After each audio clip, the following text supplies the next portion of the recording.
لله رب العالمين وصلى الله وسلم على رسوله الكريم ونبيه الأمين وعلى آله وأصحابه أجمعين.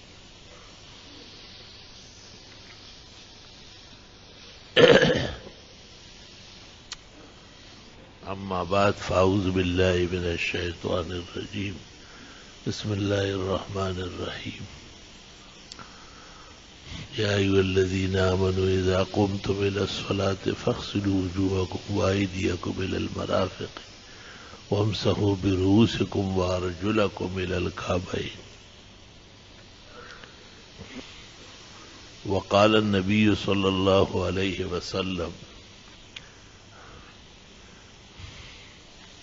إذا استيقظ أحدكم من منامه فلا يغمسن يده في الإناء حتى يغسلها ثلاثا فإنه لا يدري أين باتت يده عن جسده سائر اليوم.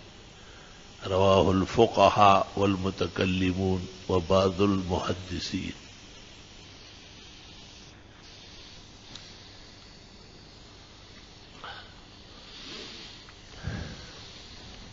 اللهم صل وسلم على النبي وعلى آله وأصحابه وبارك وصل وسلم عليه. نماز جو ایمان کے بعد دوسرا عظیم رکن ہے، اور نماز جو ایک دن میں 5 دفعہ فرض فرمائی گئی، اور نماز جس کی فرضیت کے لیے پیغمبر مصطفیٰ مجتبی و امین اللہ علی وحی السماء کو سماوات پر بلایا گیا.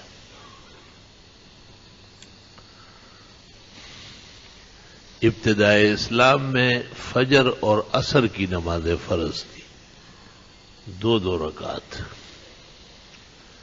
فجر کی 2 رکعت اسی طرح رہی، البتہ 2 سنت فرضوں سے پہلے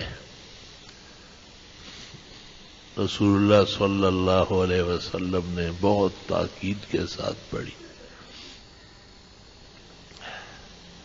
یہاں تک کہ تحتاوی علی المراقی میں امام ابو حنیفہ کا ایک قول نقل کیا ہے کہ ہما واجبتان، یہ 2 رکعت واجب ہے، صرف سنت نہیں. سنتوں میں بڑا درجہ پر واجب کا ہے.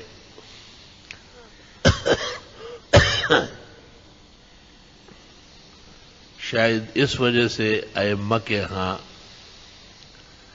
جماعت کی موجودگی میں پڑھی جاتی ہے، اگرچہ اس کی شرطیں حضرت گنگوئی نے اور دیگر فقہاء نے نقل کی ہے.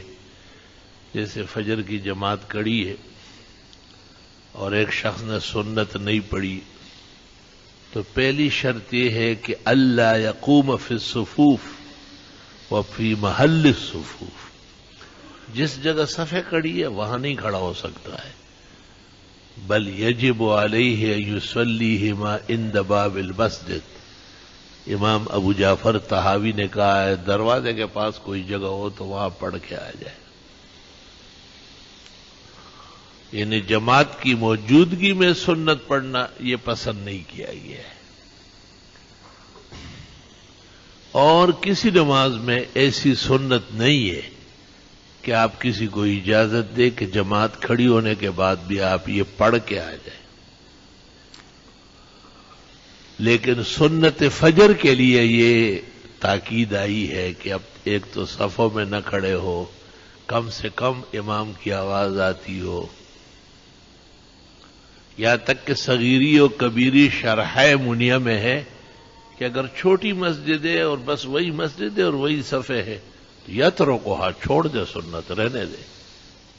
لئلا یتخالف الجماعہ، بیٹھ جاؤ کہیں، چلتے چلے آ رہے ہو، تمہیں آگے آنے کا اتنا شوق ہے تو پہلے سے آتے نا. کسی کو بے شرم بے حیا کہتے ہیں اور اس کا سیکھ تھوڑی ہوتا ہے. آپ کو پتہ ہے کتنا بڑا گناہ کیا آپ نے. یتخذ الجسر الی جہنم، دوزخ کا پل بنائے جاؤ گے. جس نے جمعہ پڑھنے کے لیے لوگوں کو کندھوں پہ ہاتھ رکھ رکھ کے اور پیر رکھ رکھ کے آگے بڑھا ہے، یتخذ الجسر الی جہنم، دوزخ کے اوپر اس کو پل کی طرح گھسیٹا جائے گا۔ اور جمعے کے جو فضائل آئے ہیں نا کہ سویرے آیا، اس کے بعد آیا، اس کے بعد آیا، اس کے بعد آیا، تو اس میں یہ بھی آتا ہے ھذا اذا لم یتخطى رقاب الناس، لوگوں کو پھلانگتے ہوئے نہیں گیا ہو، پھلانگنے والے کے لیے کوئی ثواب نہیں۔ بہت احتیاط کی ضرورت ہے، ہم بہت دور آئے ہیں 15ویں صدی میں، اور ہم خیال نہ رکھیں تو ہمارے وہ چھوٹے موٹے اعمال جو ہے وہ مٹی ہو جائے گی۔ انتہائی احتیاط کی ضرورت ہے۔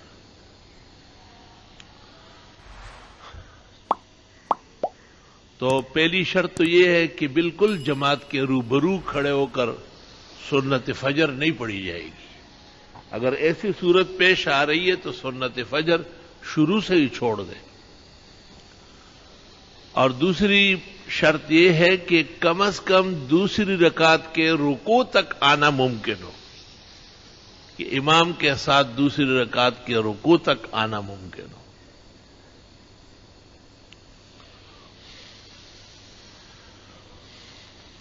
اگر رکوع فوت ہو رہا ہے دوسری رکعت کا بھی تو سنت چھوڑ دیں، اور اگر قومہ فوت ہو رہا ہے چھوڑ دیں، سجدہ دوسری رکعت کا چھوڑ دیں سنت۔ بعض علماء کو یہ خیال ہوا ہے کہ دوسری رکعت کا رکوع بھی نکل گیا ہے، اب سنت پڑھ گیا، یہ فحش غلط ہے۔ صاحب کنز کی پہلی غلطی یہ سمجھی گئی۔ احمد نصفی نے کنز میں بدترین خطا کی ہے، تمام فقہاء نے فتعاقبوہ، اس کا تعاقب کیا ہے کہ یہ نہیں ہے مسئلے کا مطلب۔ بس دوسری رکعت کے رکوع تک وقت نہیں مل رہا ہے تو سنت فجر کا موقع ہی ختم ہو گیا، اب پڑھنے والا گناہگار ہوگا۔ ہمیشہ آدمی ایک طرف سوچتا ہے، جیسے یہ ہمارے بھائی یہ اوپر آیا ہے، لوگ پہ ہاتھ رکھ کے آیا ہے، اس کا یہ خیال ہے کہ مولانا کا بیان ہو رہا ہے، مبارک دل ہے، جتنا آگے چلا جاؤ تو اس کے لیے 10-15 منٹ پہلے آنا چاہیے۔ دوسری طرف سوچا نہیں ہے کہ میرے آگے جانے پر شریعت کیا کہتی ہے۔ شریعت آپ کو جہنمی اور دوزخی کہہ رہی، اچھی طرح کان کھول کے سنو۔ تو ثواب تو کیا کہ اب جان بچانی مشکل ہو گئی،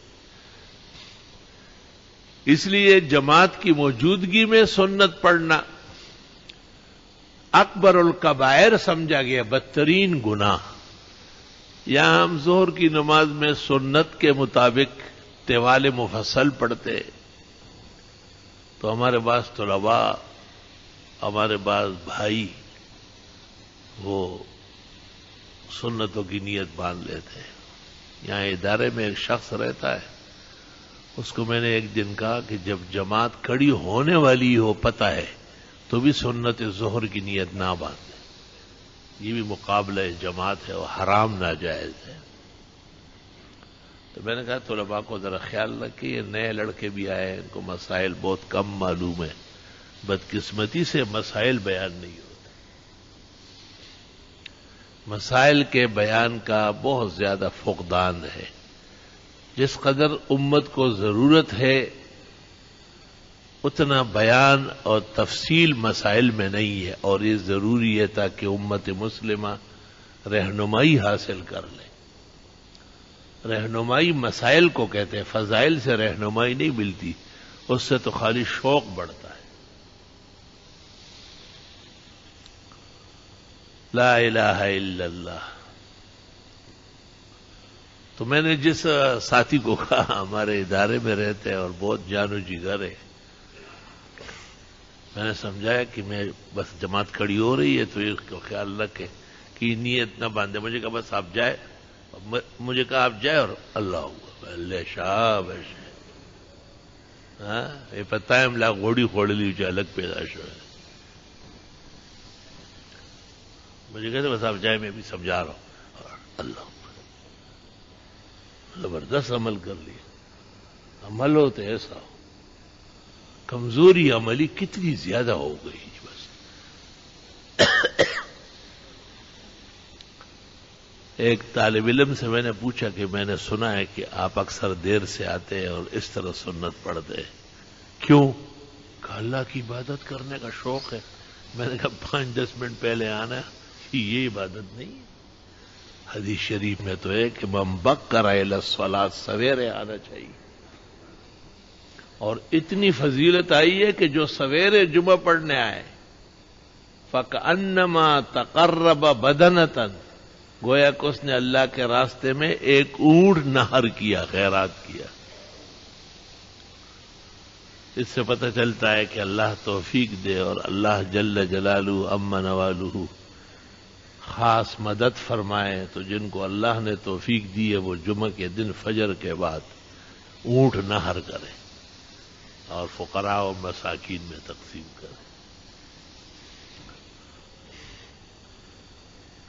اور جو اس کے بعد آیا فَكَأَنَّمَا تَقَرَّبَ بَقَرَةً، گویا کہ اس نے اللہ کی راہ میں ایک گائے خیرات کی۔ اور جو اس کے بعد آیا فَكَأَنَّمَا تَقَرَّبَ كَبَشًا أَقْرَنًا، گویا کہ اس نے سینگوں والا مینڈا خیرات کیا۔ جو اس کے بعد آیا فَكَأَنَّمَا تَقَرَّبَ دَجَاجَةً، گویا کہ ایک مرغا یا مرغی خیرات کر لی۔ اور جو اس کے بعد آیا جیسے اللہ تعالیٰ کے راستے میں ایک انڈا مرغی کا اس نے صدقہ کیا۔ اس کے بعد وقت خطبہ شروع ہوتا ہے، اور فرشتے بھی خطبہ سننے کے لیے لکھنے کے جو رجسٹر تھے فضائل و ثواب، وہ طووا صحفہم، بخاری میں صحیفے بند کر لیتے کہ بس اب ڈیوٹی ختم ہو گئی، اب ہم خود خطبہ سنیں گے۔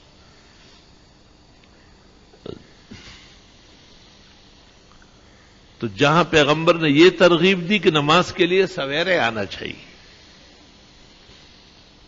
جتنا سویرے آئے فائدہ ہے۔ اللہ اکبر۔ ہمارے ایک بزرگ تھے، وہ ایک دن مجھے کہنے لگے کہ میں نے اتنے سال تک تو جمعے کے لیے اس وقت آنا شروع کیا تھا کہ مجھ سے پہلے کوئی نہیں ہے۔ کہنے لگے اب مسئلہ لوگوں کو معلوم ہو گیا تو میں جب بھی آتا ہوں 40-50 آدمی آ چکے ہوں۔ تو میں نے کہا اس میں تقابل نہیں ہے، جو جس قدر سویرے آئے گا اتنے اجر زیادہ پائے گا۔ فضل اللہ اعم و کرمہ اتم۔ اس سے یہ پتہ بھی چلتا ہے کہ صحت کس قدر گراں قدر قیمتی چیز ہے، کیونکہ طویل وضو رکھنا اور دیر تک مسجد میں بیٹھنا یہ بھی بہت اونچے اعمال میں سے ہے۔ امام ترمذی نے سنن میں باب قائم کیا ہے، باب المکث فی المسجد، دیر تک مسجد میں رہنا چاہیے، آنا سویرے ہو، جانا بالکل اخیر میں ہو۔ تو یہ باتیں اس لیے کہی جاتی ہے کہ ہمارے بھائی لوگ یہ لوگوں کو پھلانگنا اور بیٹھے ہوئے لوگوں کے سامنے آگے بڑھنا، اس جیسے جرائم اور گناہوں سے باز آ جائے۔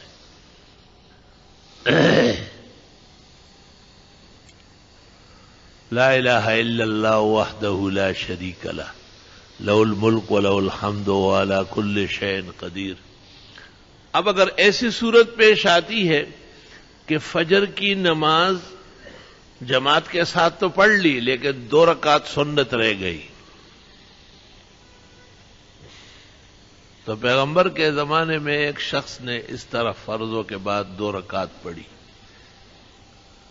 آپ اس کو بڑے غور سے دیکھ رہے تھے اور بڑی حیرت کی آپ نے۔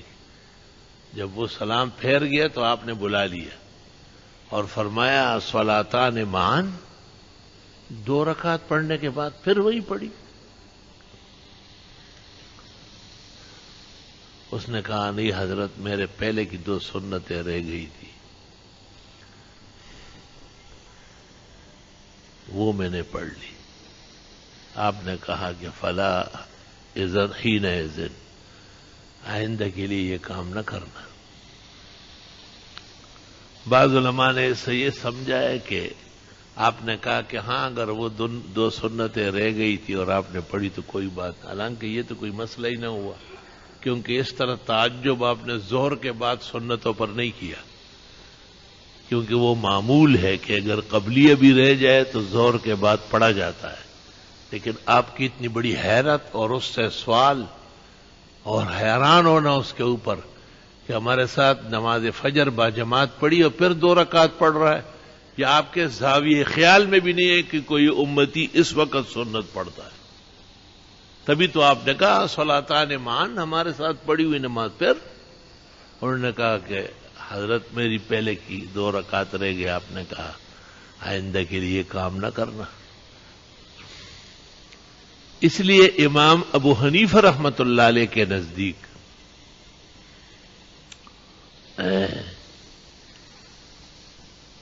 اگر یہ 2 سنت رہ گئی فجر کی تو اس کی قضا نہیں ہے۔ امام ابو حنیفہ کہتے ہیں کہ سنت وقت کے اندر سنت ہے، وقت کے بعد سنت نہیں، محل موقع ختم ہو گیا۔ تو فجر کا وقت طلوع شمس پر ختم ہوتا ہے، سورج نکلنے کے ساتھ وقت فجر ختم ہو گیا۔ اب جو نماز پڑھے گا وہ قضا کرے گا، اور قضاء سنت نہیں ہے۔ قضا واجب کی تو ہے، جیسے وتر رات کو رہ گئے، یا کسی نے اس خیال سے کہ اخیر میں پڑھنا افضل ہے اور وقت الصباح داخل ہو گیا تو حکم یہ ہے کہ پہلے 3 وتر پڑھ لے، پھر 2 سنت فجر پڑھ لے، اور پھر فرض با جماعت یا اپنی پڑھ لے۔ لیکن اور کسی سنت کی وقت گزرنے کے بعد پڑھنے کی اجازت نہیں ہے۔ جیسے تراویح کی نماز کسی کی رہ گئی تو رات اس کے لیے شرط ہے، اگر وقت صبح داخل ہو گیا تو تراویح کی نماز نہیں پڑھی جائے گی۔ لأن السنن فی محلها سنہ وبعد مضی وقتها لیست بالسنہ۔ محقق علی الاطلاق ابن الحمام شرح ہدایہ صفحہ 112 جلد اول میں فرماتے ہیں کہ جو سنت محل میں ہوتی ہے، محل کے بعد سنت نہیں رہتی۔ اسلام میں کسی سنت کی قضا نہیں ہے۔ حسن ابن زیاد امام اعظم کے ایک شاگرد ہیں۔ قال الحسن ان صلاہما بعدما طلعت الشمس فحسن۔ امام حسن ابن زیاد نے کہا ہے کہ سورج نکلنے کے بعد تو ویسے بھی نفل پڑھنا جائز ہے، 2 رکعت اشراق کی پڑھی جاتی ہے، حج اور عمرے کا ثواب ملتا ہے، آدھا گھنٹہ پون گھنٹے کے بعد 4 رکعت پڑھی جاتی ہے، دن بھر کے غم ہم پریشانی صدموں کے لیے اللہ کافی ہو جاتا ہے۔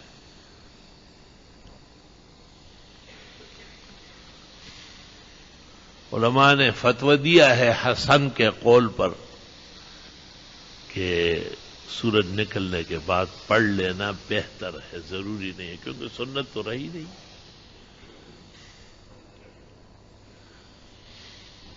یہ تفصیل اس لیے کر رہا ہوں تاکہ آپ کے کان کھلے اور دل میں مسئلہ بیٹھ جائے اور عمر بھر گمراہی نہ کرے۔ بالکل چھوڑ دینا یہ بھی غلط طریقہ ہے، بہت موقت سنت ہے، اور جماعت کی موجودگی میں پڑھ لینا بھی مفصل ہے، اس میں تفصیل ملحوظ ہے کہ دوسری رکعت کا رکوع تک آنا ممکن ہو تو پڑھے، ورنہ نہیں۔ اور یہ کہ امام کے روبرو صفوں میں کھڑے ہو کر پڑھنا بھی بدترین گناہ ہے، اکبر الکبائر لکھا گیا ہے، کیونکہ پیغمبر کہتے ہیں یہ ہماری جماعت اسلام کی ہدایات میں سے ہے۔ تلک الجماعت من سنن الہدا، یہ نماز با جماعت وہ سنت ہے جس سے ہدایت وابستہ ہے، یعنی جب تک امت ہدایت پر رہے گی مسجدوں میں جماعتیں ہوگی، اور جب تک آدمی نماز با جماعت کا اہتمام کرے گا اللہ اس میں ہدایت محفوظ رکھے گا۔ اور جتنے لوگ مسجد میں نماز با جماعت پڑھنے آئیں گے وہ ہمیشہ ہادی و مہتدی ہوں گے۔ تلک الصلاۃ یا تلک الجماع من سنن الہدا ولا يتخلف عنها الا منافق، اس سے قصدن پیچھے رہنا یا اس کے روبرو کھڑے ہو کر مقابلہ کرنا، یہ منافق کا کام، سخت ترین قسم کا حملہ کر لیا اس کے اوپر، کیونکہ جماعت قصدن چھوڑنا تو بہت بڑا گناہ ہے۔ تارک الجماعت ملعون، لا صلاۃ لجار المسجد الا فی المسجد۔ وہ ایک آدمی کا قصہ لکھا ہے کہ اس کی کئی نماز با جماعت نکل گئی، تو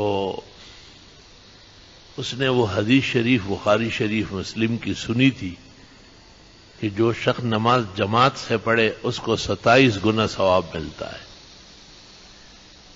تو اس نے وہ نماز 27 مرتبہ پڑھی،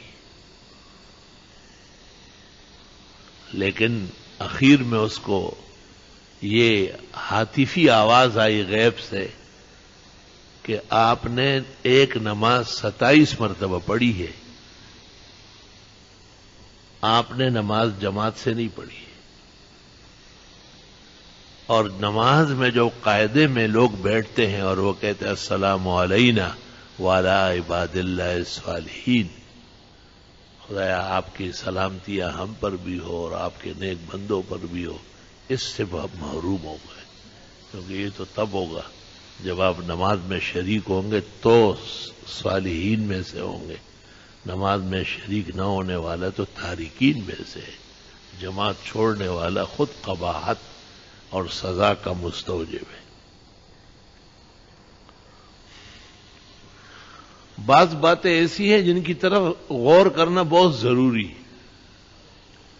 اب پیغمبر مرسل ہے، نبی مصطفیٰ و مجتبیٰ و امین اللہ علی وحی السماء ہے، اور وہ بیمار ہے اور اس قدر طبیعت ناساز ہے کہ امہات المومنین کو کہا کہ پانی ٹب میں رکھو تاکہ میں اس میں نہاؤں اور صاف ستھرا ہو کے مسجد جاؤں۔ بیویوں نے پانی سے ٹب بھرا، آپ اس میں اتر گئے اور اس کے ساتھ ہی آپ تھوڑی دیر کے لیے غنودگی سی ہو گئی کمزوری کی وجہ سے۔ پھر بیویوں کو سمجھایا کہ بہت آہستہ آہستہ پانی ڈالو۔ جب بیویوں نے ہر طرف سے پانی ڈالا تو آپ نے کہا قد فعلتن، ہو گیا، بس آپ نے اپنا کام کر لیا۔ آپ نے کپڑے پہنے باہر آئے اور فرمایا کہ عباس اور علی کو بلاؤ، اندازہ ہو گیا کہ چل نہیں سکتا، اور عباس اور علی کو چلنا سکھایا کہ آج چھوٹے چھوٹے قدم رکھو، میں تو بیمار ہوں۔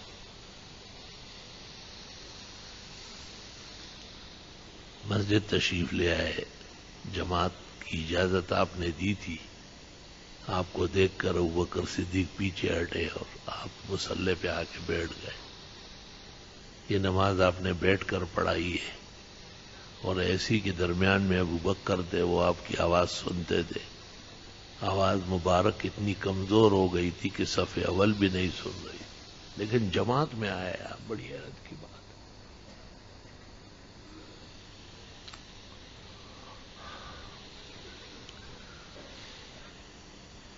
اور وہ ایک صحابی نے آپ سے کہا کہ حضرت میں خود بھی قوم کا امام ہوں، کچھ بڑھاپا سا آ گیا اور میرے گھر اور مسجد کے درمیان میں سیول پانی کا سیلاب آ جاتا ہے بارش میں، کئی گھنٹے رہتا ہے، چل نہیں سکتا ہوں۔ آپ کسی دن میرے گھر تشریف لائے اور وہاں آپ نماز پڑھے تاکہ آئندہ میں عذر کی وجہ سے وہاں نماز پڑھوں۔ آپ نے کہا بہت اچھا، میں آ جاؤں گا۔ ایک دن ایسا تھا کہ آپ تشریف لے گئے، حضرت ابوبکر صدیق اور حضرت عمر، 2-4 صحابہ بھی ساتھ تھے۔ آپ کے ان کے گھر تشریف لے جانے سے تمام صحابہ آس پاس سے وہاں آ گئے۔ انہوں نے ایک بہترین قسم کا حلوہ پکایا تھا اور اس پر سب کی دعوت فرمائی، آپ نے 2 رکعت وہاں پڑھائی اور لوگ پیچھے کھڑے ہو گئے، اور وہ صحابی پھر ہمیشہ جب معذور ہوتے، بیماری بڑھ جاتی تو وہاں نماز پڑھتے۔ پیغمبر کے زمانے میں کسی جگہ کو نماز کے لیے بنانے کے لیے ضروری تھا کہ پیغمبر خود یا ان کا بھیجا ہوا آدمی جا کے وہاں شروع کر دے۔ یہ پیغمبر کا اختصاص ہے اور فضیلت ہے۔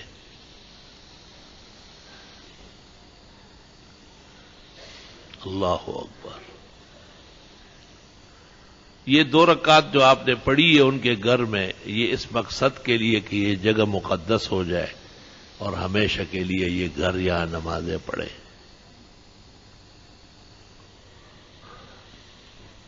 اور اس کے بعد آپ نے اجتماعی دعا فرمائی ہاتھ اٹھا کر، وَدَعَا لَهُمْ مِنْ جَمِيعِ حَذَافِيرِ الدُّنْيَا وَالْآخِرَةِ۔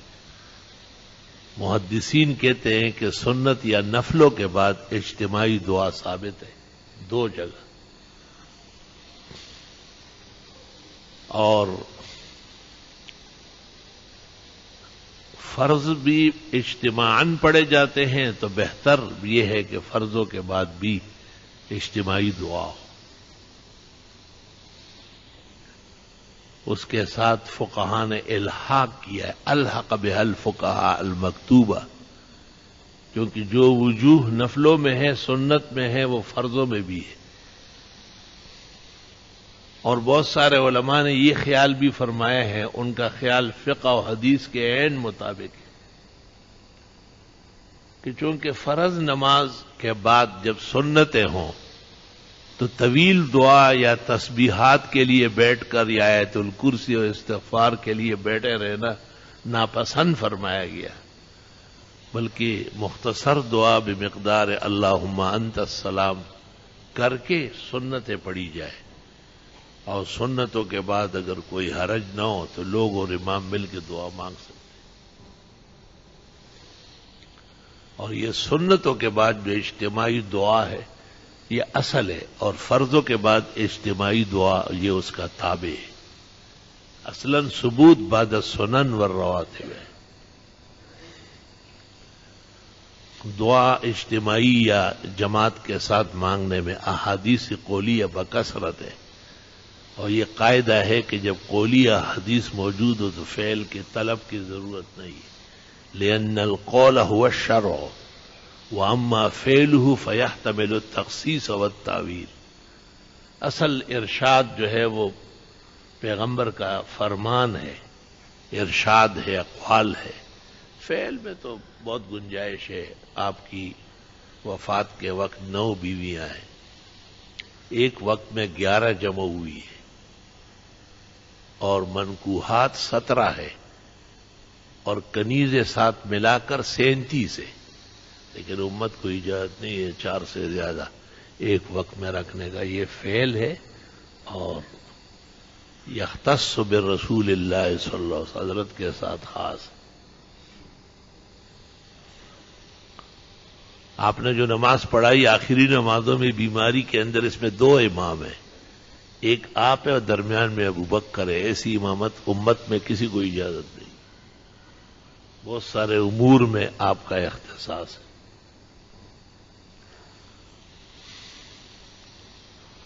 لا الہ الا اللہ وحدہ لا شریک لہ۔ امام اور قوم کسی بھی نماز کے بعد مل کر دعا مانگے، یہ پسندیدہ ہے۔ فرضوں کے بعد مختصر اور تمام معمولات سے فراغت پر تفصیلاً، یہ پسندیدہ ہے، کیونکہ حدیث ترمذی شریف میں ہے 3 آدمیوں سے اللہ بڑا خفا ہے اور ان کو نظر رحمت سے نہیں دیکھے گا۔ ایک وہ شخص جو لوگوں کے گھروں میں جھانکتا ہے، اور دوسرا وہ شخص جس کو پیشاب پاخانے کا تقاضا ہے اور وہ نماز پڑھتا ہے۔ فارغ ہو جاؤ پھر آرام سے نماز پڑھو۔ تیسرا وہ امام جو اپنی دعا مانگے، قوم کے ساتھ مل کے نہ مانگے۔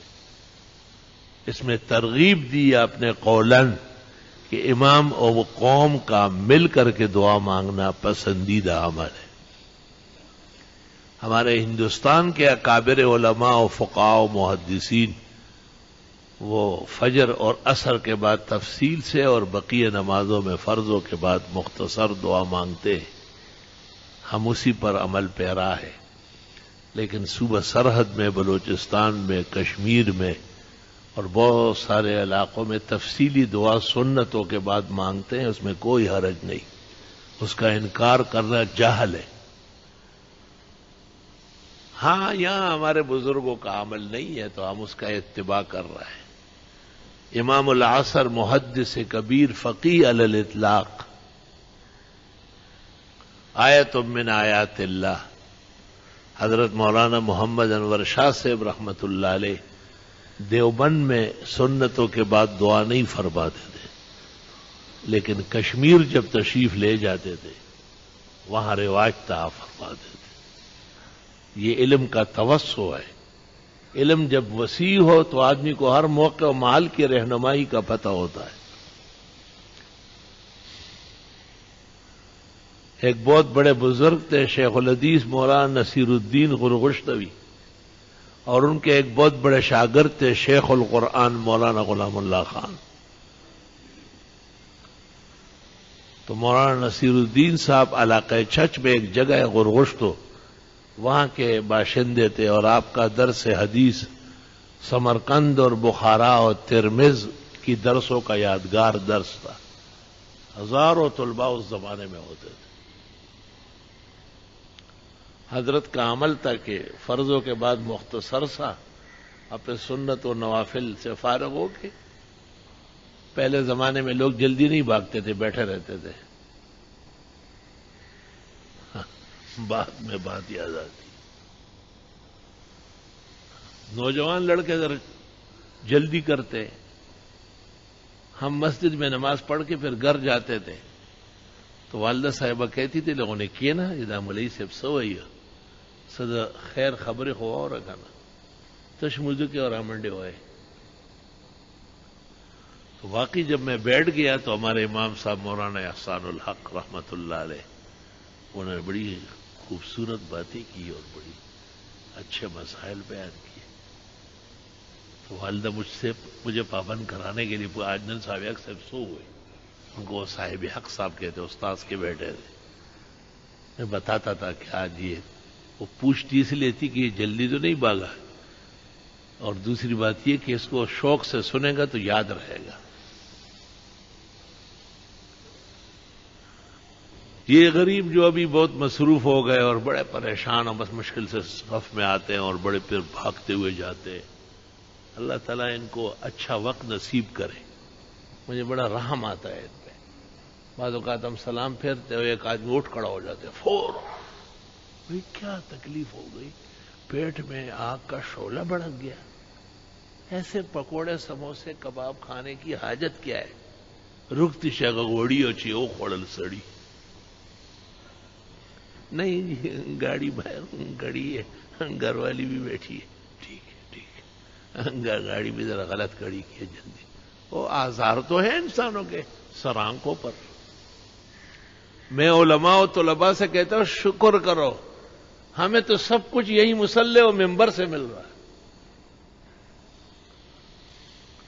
میں نے اپنی پوری زندگی میں ایک بیٹا ہے انور شاہ عطر کا قطرہ، لیکن میں نے اس کے لیے سوائے اس کے کوئی دعا نہیں کی کہ یا اللہ اس کو ممبر اور محراب کے ساتھ محبت عطا فرما. اور میں نے ایسے لوگوں سے اس کو دور رکھا ہے جو ان کو دنیا دار بنانا چاہتے ہیں. میں نے کہا تمہیں ڈیفینس اور کلفٹن اور امریکہ اور برطانیہ کی کوئی ضرورت نہیں، وہ سب آپ کے جوتوں میں آئیں گے. آپ کو اپنے محراب اور ممبر اپنے باپ کی عزت اور علمی مقام کا محافظ ہونا ہے. پھر اللہ تعالیٰ کی رحمتیں اور مہربانیاں دیکھو، تم نے سوچا بھی نہیں ہو.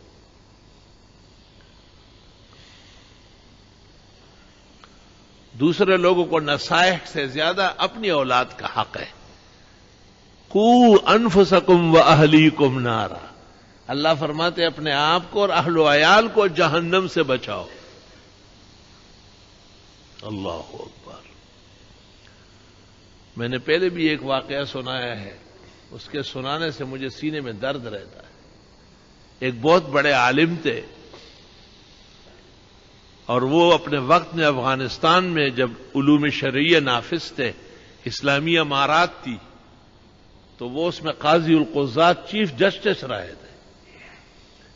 اتفاق سے بڑھاپا گزار رہے تھے وہ کوئٹہ میں، اور ہمیں اس زمانے میں بہت شوق تھا، اب بھی ہے لیکن اب وہ صحت نہیں ہے۔ کچھ کتابیں دیکھنے کے لیے میں ان کی خدمت میں گیا۔ ہمارے عزیز اور محسن دوست قاری احسان صاحب، کاسی روڈ پر ان کا کتب خانہ ہے، مکتبہ غزالی، وہاں بیٹھ کر کے حضرت بھی تشریف لے آئے، وہ بزرگ ہستی قاضی القضات، اور انہوں نے کہا کہ اب میرا بڑھاپا آ گیا اور کتاب پکڑنا بھی میرے لیے آسان نہیں، بہت اچھی خاصی عمر تھی، 100 سال کے آس پاس، اور آپ بڑے باذوق ہے، اور آپ کے بیٹے کا نام انور شاہ ہے، اور ان کو حدیث کی اجازت خواب میں امام الاثر مولانا انور شاہ نے دی تھی۔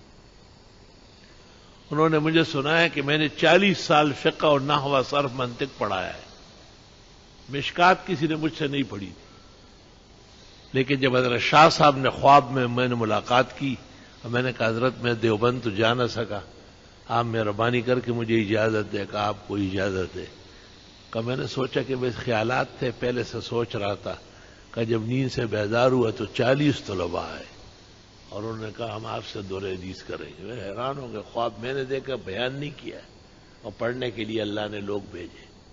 بعض خواب اپنی صداقت سے بھرپور ہوتے ہیں۔ تو مجھے کہا کہ یہ میرا کتب خانہ ہے، اس جیسا کتب خانہ پورے پاکستان میں کہیں نہیں، اور پہلی مرتبہ ان سے مجھے علم میں آیا کہ ایک مفتی، ایک قاضی القضات، ان کی قضاء، افطار اور صدر الافتاء کے لیے 666 کتابیں چاہیے۔ 666 کتابیں ایسی ہے کہ وہ اس کے پاس ہونا چاہیے۔ فرمایا یہ میرے کتب خانے میں 666 ہے، اور بھی زیادہ ہے، یہ آپ انور شاہ کے نام پر لے جائیں۔ میں نے کہا حضرت، میں نے پوچھا کہ کوئی بیٹا عالم نہیں، کہ نہیں بیٹا ہے ہی نہیں تو عالم کہاں سے؟ وہ ہمارے دوست قاری احسان صاحب بھی مسکرائے اور ان کی آنکھوں سے آنسو گر گئے۔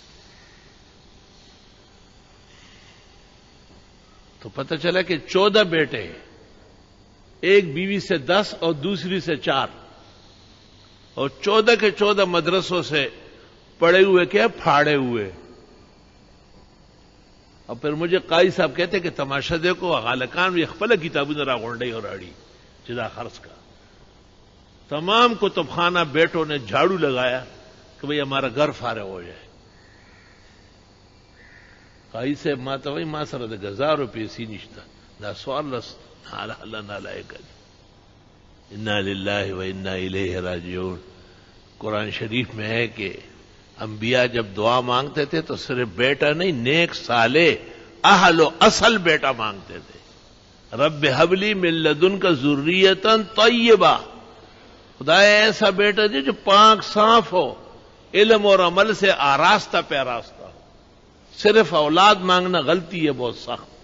اولاد پیدا ہو جائے گی لیکن بچو سام کی طرح ڈسے گی، آپ کے نام مٹانے کا سبب بن جائے گی۔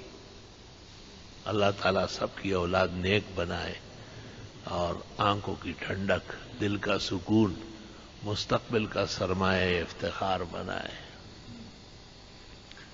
حدیث شریف میں ہے جب عبداللہ ابن زبیر پیدا ہوئے، اول مولود ولد فی المدینہ بعدما ہاجروا، ہجرت کے بعد پہلا بچہ جو مدینہ منورہ میں عبداللہ ابن زبیر ہے، تو آپ نے فرمایا اللہم اجعلہ مولودا صالحا وقرۃ لعینی ابویہ واجعل لہما خیر ذخر فی الدنیا والآخرہ، مسند ابی اعلیٰ۔ آپ نے فرمایا اللہ اس بچے کو نیک بنا، والدین کی آنکھوں کی ٹھنڈک بنا، اور دونوں جہانوں کے اندر ان کی عزت اور نجات کا سرمایہ بنا۔ اسی طرح دعائیں مانگا کرو کہ یا اللہ اس بچے کو نیک بنا، صالح بنا، آنکھوں کی ٹھنڈک تسلی کا سامان بنا، اور یہ میری عزت آفرینی کے باعث بنا. کل ایسا نہ ہو کہ اتنا اہل بیٹے کی وجہ سے باپ تھانے میں بیٹھا ہوا ہو، گھر پہ چاپے لگ رہے ہو، یہ سارے کے سارے. یہ دہشت وحشت کہاں سے آئی؟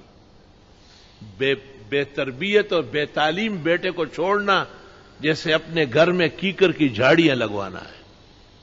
اولاد ہو اور آپ ان سے بے فکر ہو، بے فکر نہیں ہے، آخرت تباہ ہو جائے گی آپ کی.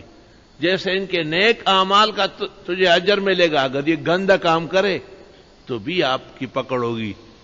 علماء سب جانتے ہیں کہ بعض صورتوں میں جب بیٹا قتل کر لے یا کوئی زیادتی کر لے تو باقاعدہ خاندان کے لوگ پکڑے جاتے ہیں، عاقلہ پر دیت آتی ہے. خاندان باپ کی طرف سے جو لوگ چچے تائے سارے لوگ پکڑے جائیں. کیوں؟ آپ کا بھتیجا، آپ کا بیٹا، ان کا بیٹا، آپ کا عزیز ہی برباد ہو رہا تھا، آپ کہاں گئے تھے؟ آؤ اس کی جگہ تاوان بھرو. 50 آدمی پکڑے جائیں گے ایک شخص. علماء کہتے اسی طرح آخرت میں بھی جیسے ہم کہتے ہیں کہ حافظ قرآن 10 آدمیوں کو بخشوائے گا، عالم دین ایک پورے گاؤں، ایک پورے شہر، بلکہ ایک عالم دین کے علم کی روشنی میں جتنے لوگوں نے ہدایت پائی وہ سب کے مقامات اور اجر اس کو برقرار مل رہے. اس طرح خدا نخواستہ اگر بجائے فائدے کے نقصانات کا ارتکاب ہو رہا ہو تو اس کے بھی اوپر پڑنے اور وبال سہنے کا اندیشہ ہے. اللہ تعالیٰ سب کا انجام بخیر و عافیت فرمائے. وآخر